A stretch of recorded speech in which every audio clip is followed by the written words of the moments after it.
জয়গুরু, সুপ্রভাত, হরি ওম। ওম অখণ্ড সংহিতা বা অখণ্ড মণ্ডলেশ্বর শ্রী শ্রীমৎ স্বামী স্বরূপানন্দ পরমহংসদেবের অমৃতময় উপদেশবাণী, দ্বিতীয় খণ্ড, সদ্গুরু ও অসদ্গুরু। বৈকালবেলা পুপুনকি গ্রাম হইতে শ্রীযুক্ত হরিহর মিশ্র ও লক্ষ্মীনারায়ণ মিশ্র আশ্রমে আগমন করিলেন।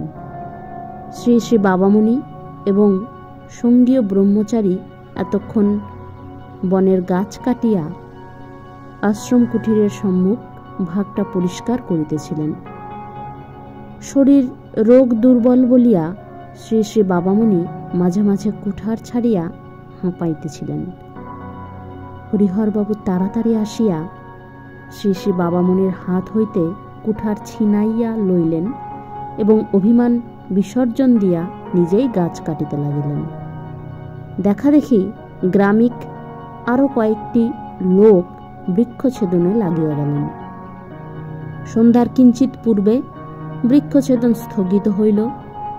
হরিহর বাবু এবং ব্রহ্মচারী কথা কহিতে কহিতে বনে প্রবেশ করিলেন।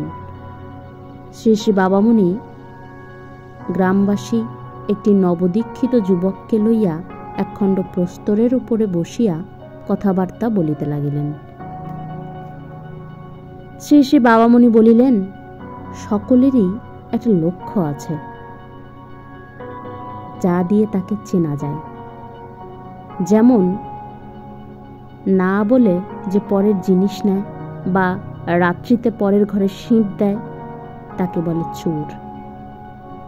যেমন লাঠি সোটা অস্ত্র শস্ত্র নিয়ে গায়ের জোরে যে পরশ্য অপহরণ করে, সে হলো ডাকাত।